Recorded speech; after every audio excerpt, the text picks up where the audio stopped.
Welcome back to Random Witchcraft with your host, Vix. And Callie, word up, people. Yay, we finally got back together. At least for the day. Yeah. For the one day that I'm not suffering with a migraine and you's not working. Or dying from allergies. Touche. But today's subject, well, some might consider controversial. Others might consider, you know what, it's best to help the newbies out and tell them straight out how it's supposed to be. Yeah, we're diving into the topic of misinformation, specifically in the media. And others might end up saying, like, let them learn like we did. Let them fall on their faces. Yeah, and you end up with books by, like, Aleister Crowley or Gerald Gardner that not always the best people to do such things. So a lot of outdated information. And Very true. controversial backgrounds. Yeah. Beside the point. Because, you know, you have to stay beautiful. You have to sacrifice a virgin and bathe in their blood. Or Gerald Gardner and the whole fact of the High Priestesses was literally just another one of his tools. AKA, I use and see and let her be used by whoever the fuck. More like the pretty face, and when she started getting a little bit older, replaced with someone younger and prettier. We don't believe in that lemon law here. Yeah. But a lot of misinformation was back then, when we started off, easily spread through word of mouth. Now it's far more easily spread through word of mouth because of, you just go online, Google, put in your search history, keyword, and it will pop up with everything in the sign. Well, if you think about it, when we grew up in the 90s, what were our only options? The random books that we could get a hold of, that most of which revolved around Wicca.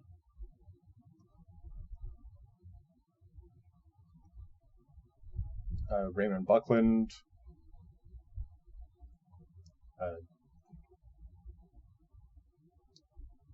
Why am I drawing a blank? Oh, Scott Cunningham. But it was not only just because there was a limited source of materials, because a lot of people did not share their information. It was gatekeeped a lot back then. You can't say it was not gatekeeping because... Oh, there was a lot of gatekeeping. And there still is to this day. It's something that has not changed. But that also does go along with a lot of the older grimoires. Older grimoires, yes. I understand with some of the older generation and practitioners were raised and taught with very strict upbringing. Well, usually with that is because there was a fear of being killed. In the 90s, always the Love and Light and Wicca side because of satanic panic. True. But even back then, when, you know, we were the age of the babies that, you know, started to freaking, you know, slowly dive into the internet. The baby witches. Yes. Gotta love the baby witches. But even back then, you would put keywords in and you would come up with certain things that were just like, this isn't related to what I was trying to find out. Yeah, there was a lot of, when you first get out there. You just want to practice magic. Not learn and memorize full-on rituals. I'm talking about like when you're just like trying to find a simple protection spell. It like the first time that I ever searched something when I was alone, because my family was like, no, we don't want your freaking satanistic ways to harm the household. Oh, just to think. Now we have access to actual satanic magic. True. Besides the point now, isn't it? Don't we live in a fun time frame, don't we? But again, we end up doing the research to make sure what we see is either one, legitimate, it's used by many different people, may not be used the same exact way that you saw it, but they have their own. Everything has a baseline, that's what I'm saying. Everything has a baseline to it. It starts with a baseline, a foundation of truth of where a certain ritual, spell, or ingredients are used for that. In the very near future, we need to do an actual book review of true beginner books that are not the good ones and not ones that pretty much talk down upon you, talk to you like you're stupid. Yeah, we need to. But like I'm saying, that even when you talk to the older generation, you tell them, well, I've seen this, let's say it's a spell. And it's basically saying, well, you need these crystals, you need these herbs, and you need a satchel that you made yourself with a sigil on it. Yeah.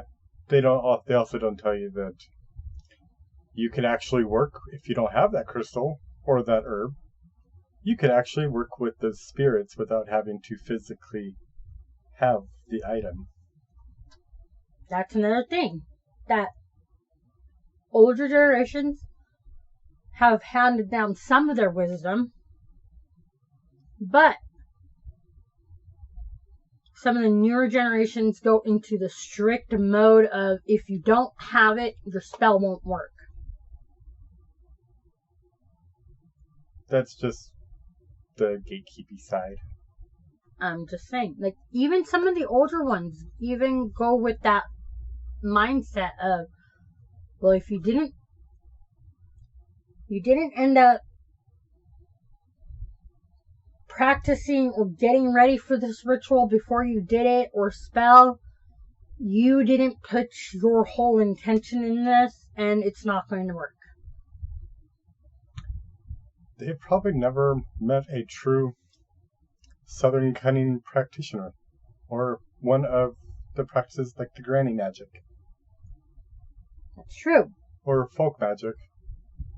Which a lot of people that practice full-blown rituals or, consider themselves a high magic user. Quote-unquote high magic. Yeah, quote-unquote high magic would end up saying that folk magic is low magic. Not really thinking. Well, the true definition of high magic and low magic. High magic is supposed to do the whole bigger picture, like precursors, where low magic or folk magic or the magic of the people actually gets down and dirty to actually get into that dirt and actually get those herbs and actually do the work. Well, both do the work, but they do it differently. Well, high magic, by essence, with the whole 1718, early 1900s spiritualist movement of high magic, which included Aleister Crowley and Joe Gardner. The high magic was literally the magic of the rich people, the ones that could afford to buy these most extravagant wands and altar decorations and the most expensive things. I'm talking about now definitions now. That is literally the definition of high magic. I'm talking about high magic users now. It's still a lot of the same. It's not all the same. I know a couple of high magic users that don't think that way. That they are the most frugal freaking people and will not even spend a dime. Question, are they high magic users? Or are they occultists or magicians? No, they're high magic users. Like the alchemists and... Again, I state. Chaos magicians. No, that's me and you. Let's just put that one. No, we don't practice chaos magic. Well, chaos magic is a very specific thing that is completely different with every single person. But it's a lot of alchemy and higher magic type stuff. And picking and choosing. Ooh, I want to try this out. It's very scientific and experimental.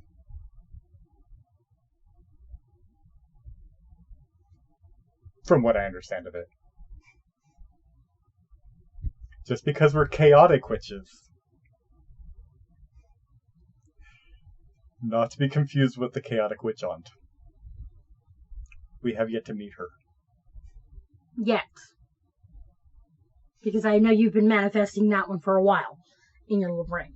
I want to meet the Witch of Wonderlust and the Witch of Southern Light.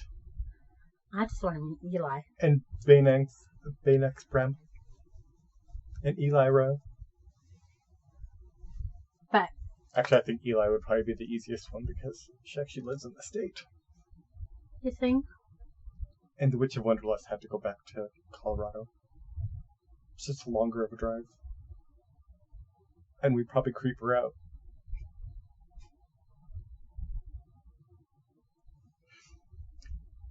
But I digress. He digressed. I don't know what you're talking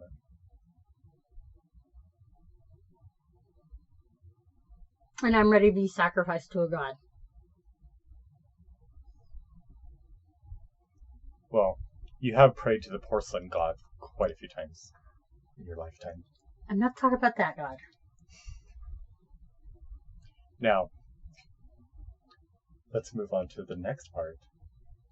What? Going into like the media of Instagram, Witch Talk, where would you like? Or even Facebook. Very that. Which one? All of the above. That was the next part. Pick one, and then we can go slow through each one, because each one is different, yet all connected at the same time. It's social media. It's social media, but some social media has less misinformation than others. Yeah, I haven't actually come across much misinformation on Facebook. I haven't come across. That's mainly because of the information I'm actually seeing on Facebook being in specific groups. But those groups are usually closed groups and groups that, Like, get invited to, or they're open, but the moderators are very strict in making sure that nobody gives any misinformation. That's why I said pick one of the social medias before we go into, because you can't just lump everything into one thing. Well, we could. You could. And dissect it from there. You could, but it just makes more work instead of just going from one to the other. So we'll start with Facebook. A lot of the information I've got, probably the most I've seen is literally the group for the basic witch, which is literally very much a community, and everybody helps out each other if they have questions. I actually was, and this is going to be funny, this is going to show my age majorly, but this group first started off on MySpace, then went to Facebook when Facebook started to be the... I think someone just dated themselves. Yes, I said I was going to show my age on here for a quick sec. God, why don't you pay attention to the words that come out my mouth? Yes, I just rushed out of you. Yeah. Carry on. But this group has started since then and went on to Facebook. But the admins for this group, one admin basically got told, "You're a gatekeeper." And they were like, yes, I am. And they're like, if you guys want me to resign as an admin, I will. Vote went in, they resigned them because they were so much gatekeeper that even though some of the stuff that they were letting slide through was misinformation, it was all misinformation on, like, druid magic. That brings up the question is, did this admin actually know anything about druid magic? No. But that was one of the things that it came later to light that they told the main owner of the group that they did know druid magic and they were just letting things slide with the little information that they found on certain subjects. Interesting. Other than that one incident, that group on Facebook has been pretty much like the one group that you said, a community. It's been there. You go in there, you ask your question, and they will actually give you either a book reference, an article reference, or simply they'll just let you a snapshot of what they've learned from family past, notes and stuff like that. Actually, a minute ago you actually used a term that we should probably explain a little bit. The gatekeeper. That word gets thrown around quite a bit. True. And it's usually by people that either they don't like the information that they're given, or they don't like the fact that people aren't willing to share closed practices.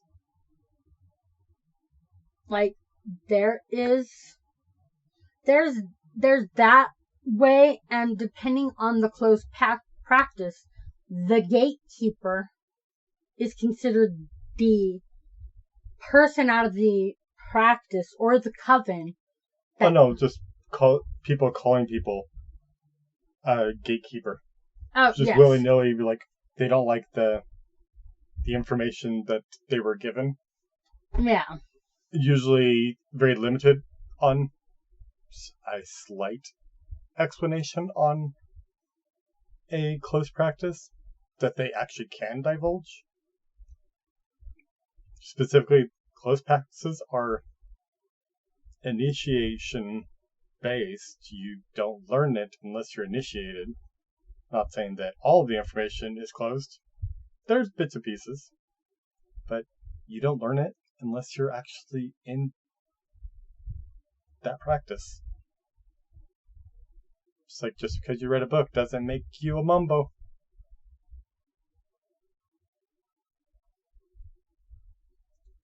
Very true. Like, there's some things that I could explain about what I've learned in Santeria, that some people go, well, I've never heard of that. Again, that's because the way that I was raised for it is different than somebody else's practice in Santeria. Doesn't mean that either one of us are wrong. It's just different. It's different practices, different ways of being taught the same spirituality road that they're on. Yeah. When it comes to the occult, it is different for everybody. Very much so. It's just a simple fact of... Well, it's like the game telephone. Yes. It's the best way to freaking put it. You could have 3 people read the same page and the same paper and get 3 different things out of it. That's not really telephone. That's just having someone read something, and that's just their opinion, their thought process on that. Telephone is when one thing is said from one person, which is the kernel of truth, to the next person, and it's by word of mouth. If you have somebody read something, it's different than being told, and then that person going and sharing to the next person what they were just told. And something else is always just different. That actually is a big basis of folk practices in different parts of the world. Well, again, and also the difference between high magic and low magic. Low magic being the magic of the folks, of the people, in more distant times. A lot of the ones that were practicing the folk magic didn't know how to read or write. That's why you don't have books about this, and it is literally passed down verbally from one person to the next. We discussed that in the myths and... Yes. And where high magic are the rich ones that actually did know how to read and write, and that's why you get a lot of the grimoires and books of shadows and... Yes, but some of the spells and stuff that they ended up writing in them were stuff they've seen and learned from the low magic, just fancied up and gussied up into full-blown rituals. That is true. And you also have there's actually a few grimoires that is more academic, where they actually, the person wrote the book literally from what he was told by the storytellers of the areas that they were researching. Mm-hmm. Again, that's a little where the telephone thing comes in. I also know there's a couple that were used by there's a couple books that were used by practitioners, and that wasn't the author's intent. Can't remember which ones they were. I know there's a couple of books that are used as grimoires of people that literally trying to disprove magic and witchcraft and folk practices that as being the crazy people. And they're like, yeah, this is a big joke. And then practitioners actually read it like, you may not believe this, but I do, and this is very useful information. Mm-hmm. I love Marshall, the Witch of Wonderlust, the Witch of Southern Light, and Bane X Bramble. Austin Marshall. Southern Bramble podcast. You made me think of what they were talking about in a recent episode that I listened to. Talking about grimoires.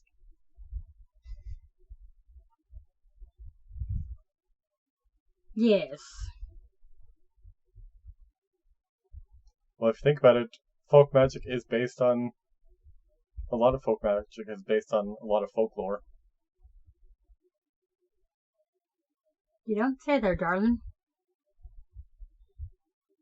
Hey, you never know where you're going to get a spell from. It could come from Grimm's fairy tales if you want it to. Or simply just read the play that shall not be named in any theater. Macbeth? Die! We're now cursed! This freaking podcast is cursed! Thank you very much, Vix. Thank you very much. That is also one of the most acted plays ever. Yes. But have you... You know the freaking... Is that like on the tale that... No, Frank Sinatra's death song? That every time someone plays it, they die shortly after?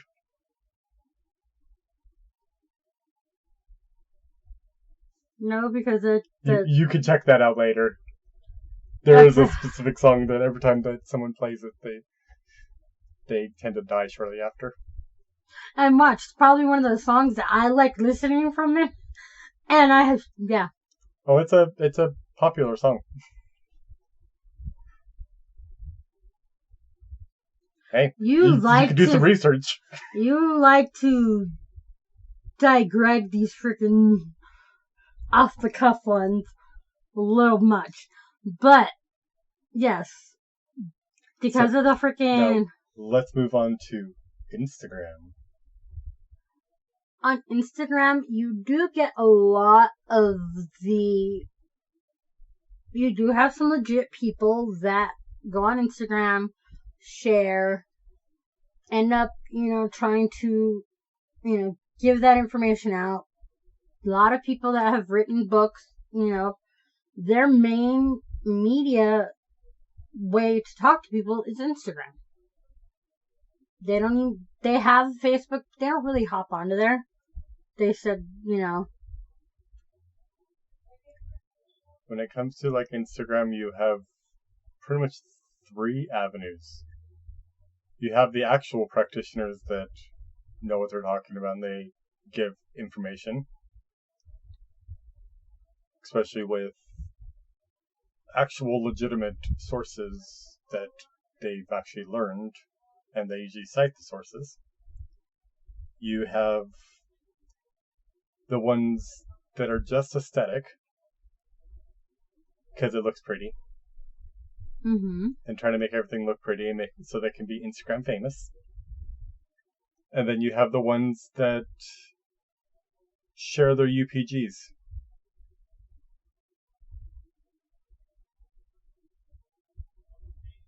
Which part of that could be the first one too. Very I true. don't think we've ever actually used that term on this podcast. No, we haven't. UPG is the unverified personal gnosis. But best way to explain that is a book may tell you that one herb has a specific personality and specific type of way it works, but you may find that that herb works very well for something completely different. It's like using roses. The books will always tell you that roses are good for love and everything. But you might find that those roses can also be used for baneful magic, like destroying the love or severing love. It's not just for destroying love or separating love. That's not the point. The point is it could be used for multiple different things. There's well, more you went than into one baneful aspect. magic. It made me think of the whole thing that it's not just for destroying love, because everyone goes, oh, if you use a rose with lots of thorns, it'll destroy or cut the love up and it'll be done. No, you can end up using that rose with the lots of thorns to ending up making sure that whenever that person that you don't like Well, those rose thorns can actually be... It's a really good ingredient to some ore water. Or a protection spell. Mm-hmm. Like most thorns. Like the one my mom taught me. Now, Instagram, you can get a lot of good information. There are times that you kind of have to dig through and... Oh yeah, there's also the other side of that the people that are very funny. And they're giving you good information, but they're also having way too much fun. We kind of fall in that category. Yeah, we do. But with, recognizing the fact that, yeah, we give really good information, we ended up, having way too much fun with it. But we also end up telling people, do your research. We were to give you a starting point, not the end-all be-all information. Basically.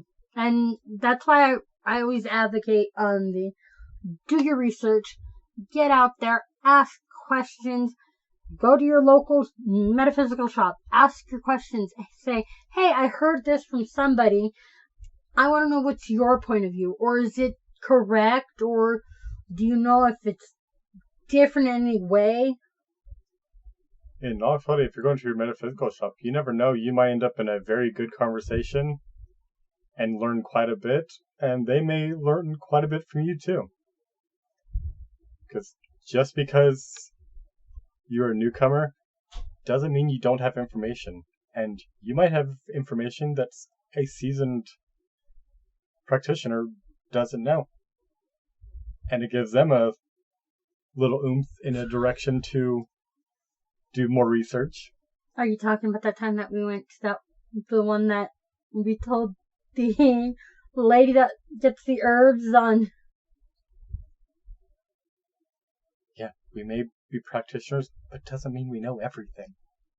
You can be a master at everything and still not know everything. All right, no. I'm gonna stop you there. Remember, we told you there's no such thing as being a master at anything. Why? Because everything's always changing and everything ends up evolving. So you can never truly be a master of anything. You can be a well-educated, well-learned person at something. But what if you don't want to be well-learned? Don't mind me, I'm just gonna slap a bitch. Don't make me poke you in your eye. Go ahead. She has evil eye around her wrist. Go ahead. See what happens. It looks like it's black. It is. No, it's blue. It's black on one side, blue on the other. Oh. Colors. Ain't they fun? Now, the last direction that we have to talk about. Don't get me started. Do not get me started. You already know how much I feel about witch talk. Makes me want to slap a bitch. I'm not saying you're on Witch Talk you can't find good information. No, I'm not saying that. But it is kind of, sometimes it's kind of hard. Okay, I've done the legwork. I'm gonna say this because I have done the freaking... I have constant insomnia at times, and Vix knows that he'll call me in the morning and be like, what are you doing? I have been freaking on TikTok the last 3 hours. What?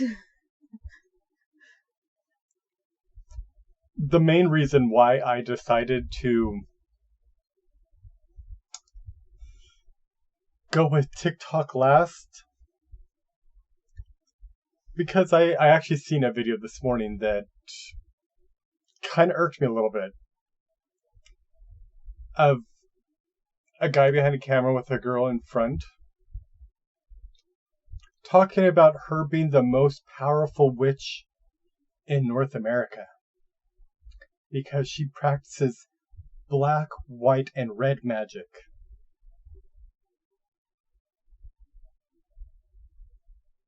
And her the fact that she has mastered black, white, and red magic, that her magic, there's no place her magic can't go. Mind you, she was referring to red magic being blood magic.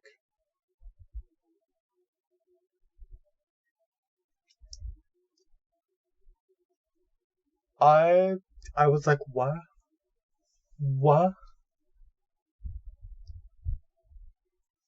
Mind you, she also had a sigil tattooed on the palm of her hand. Yeah, she kind of explained that the mastering of the three opens up you to other aspects.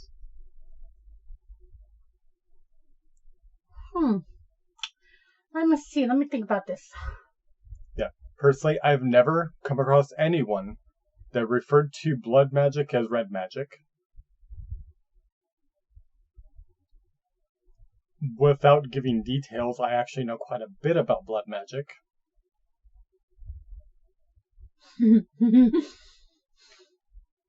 Yeah. Been around quite a few people that do a lot of work with the gray side of things that includes blood magic and vampiric magic. Not saying that there's one type of vampiric magic, because that's a big. We've gotten into this whole black magic, white magic before in a previous episode. And frankly, I didn't know about that one. But now I'm curious on that one and be like, the one that has irked me consistently with many TikTokers, and what irks me about it is that these people that are giving this misinformation have a plethora of people following them. And the reason why I get irked with their misinformation is that when someone else who is a seasoned practitioner comes in and says, hey, can you please do an amendment video? This isn't right. And it's several seasoned practitioners that go on and tell them this. And then you've got these crazy people going, well, how can we believe you if you don't have the followers? That shows just the ignorance. An aesthetic witch. Not eclectic, aesthetic. It does come down to people. What makes you a witch? By technicality? You decide to be one? Everyone has a little witch in them. Yeah, the fact that the ones that say that you have to be born into it, technically everybody is. Everyone is born into it. Everyone has that gift when you're born. That intuition is so...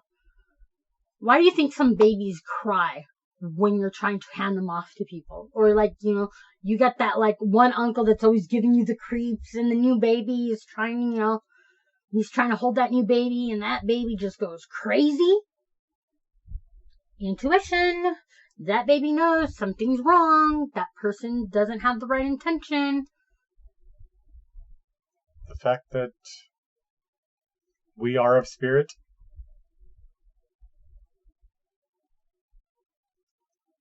We are made from star stuff.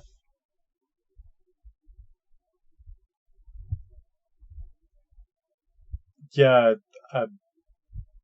not fully sure about this. It was something I barely heard. So I guess there's some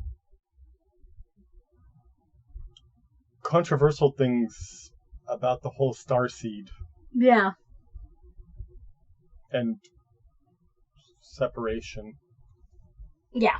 Of like races and skin colors and yeah. Yeah, I don't know much about that one.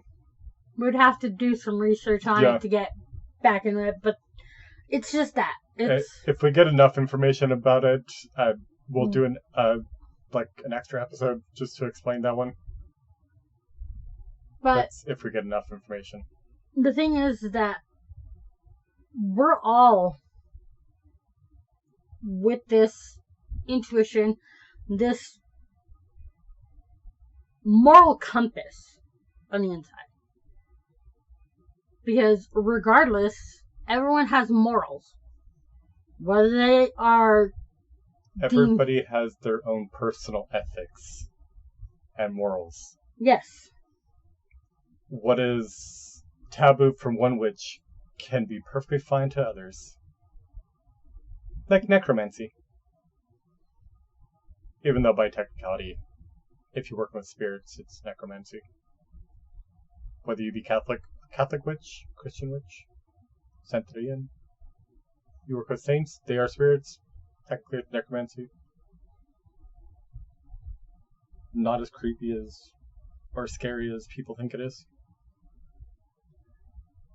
Necromancy does not involve using the bodies to do spells. Even though you can actually use, like... We're digressing now. Yeah, that's... We're digressing. We're digressing into a freaking, Bones can be used. They don't have to be used. All I know is I've never met anybody that has brought anyone back from the dead.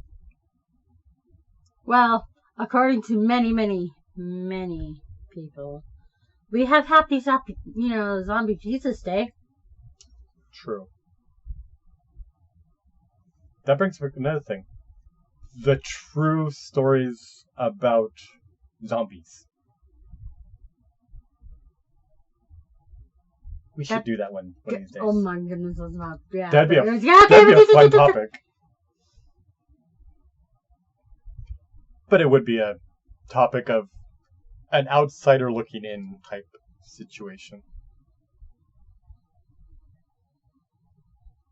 Very true.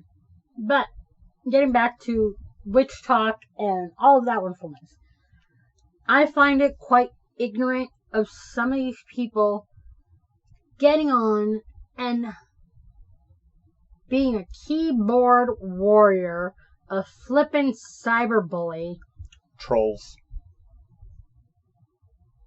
Yeah. In a lot of places in the world, witches do fight trolls. Even here in the US. Very true. Very true. But, getting back to the whole thing, I just find it quite ignorant of these people going on and fighting these seasoned practitioners, going and trying to correct that person's misinformation, and they either simply get bullied off, or there's been some people that have even gone to find them in real life just to harass them.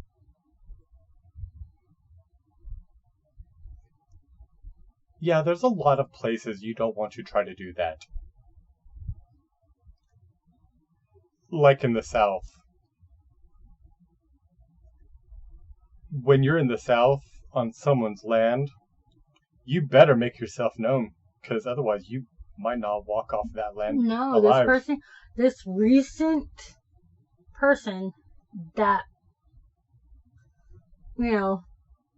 just basically only came on and did their last post on Instagram because they're like, I had to move up and leave my family property because I had somebody from Witch Talk show up at my house, harass my children when they were in the middle of spell work outside on the property.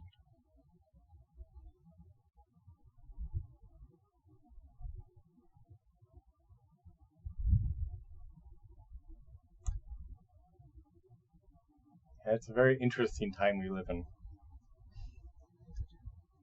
It's quite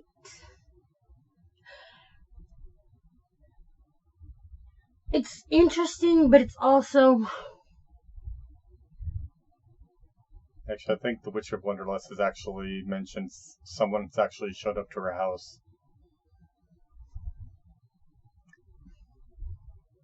It's an interesting time we live in. You can definitely find information about anybody. mm-hmm. It's just one mouse click away. One mouse click away, It's why we don't use our real names on the intronets, the interwebs.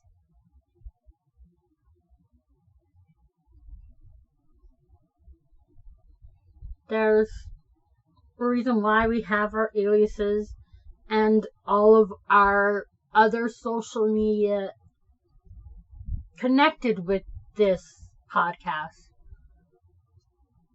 is separate from any of the other things.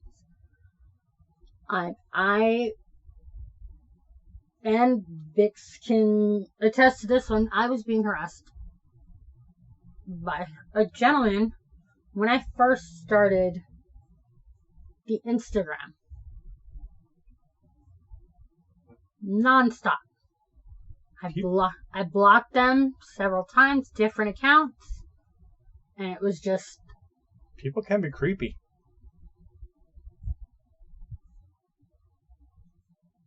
Hey, you never know. Sometimes people of your past say you don't want anything to do with you, tend to find you. Creepy people. Yeah. It's just... We're very strong in the fact of we want to help you find your path.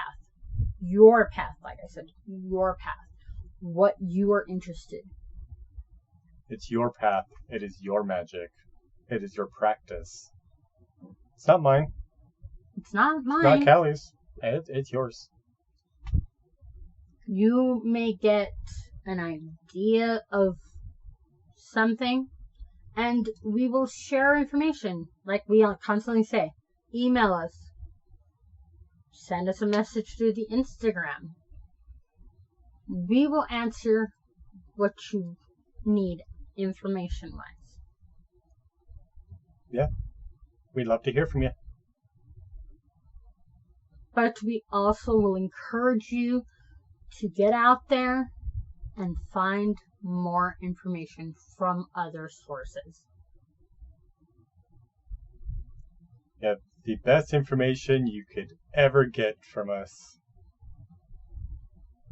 Do not take one person's words as Bible. fact.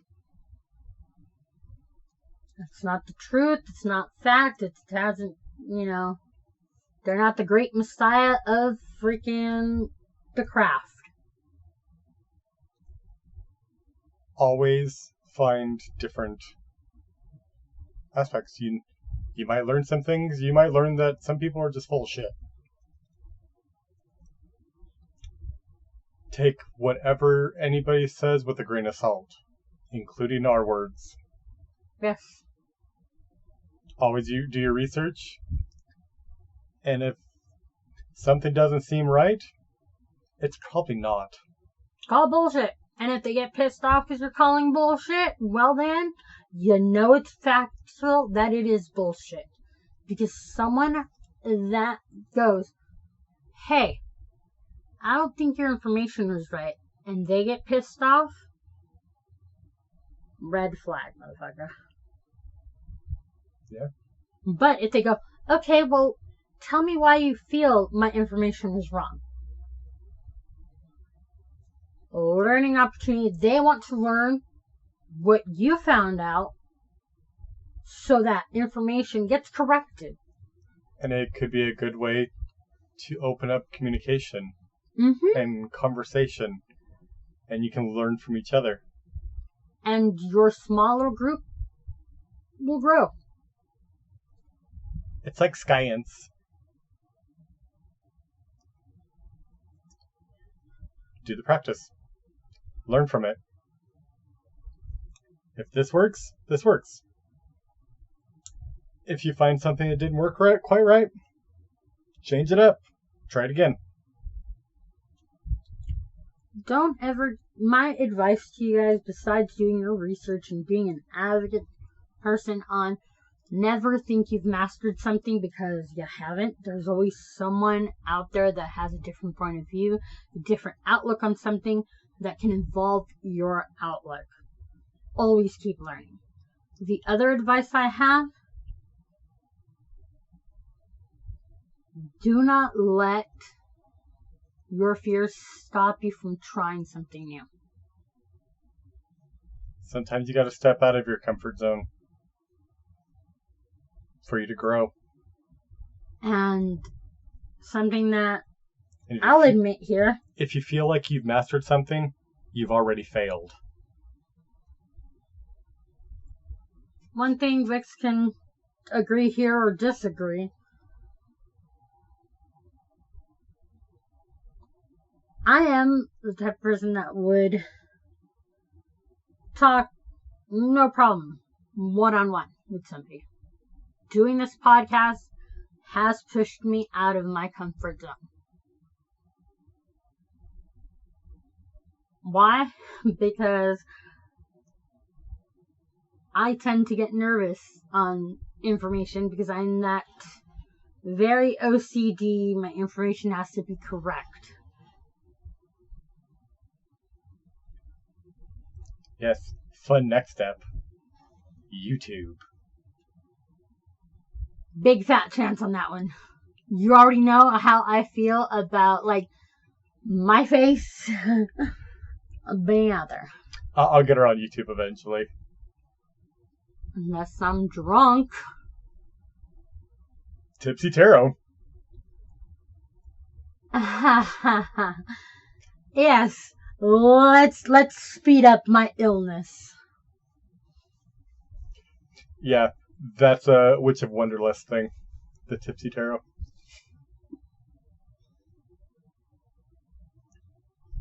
You could still drink, you just have to drink a lot of water with it. Yeah, I ain't busting what happened to me at the freaking wedding, okay? There's tequila. I do like tequila. Yeah, there's tequila. I do like tequila. Tequila is fun. You can't see this, but I'm pointing at a bottle of tequila. That is above our head. You realize that you shouldn't have pointed that bottle out. It's okay, you can't reach it anyways. Short ass. Make it bad. Well, this has been Random Witchcraft. I'm Vix. I'm Callie. We will talk to you real soon now. Au revoir, my lovelies. Bye.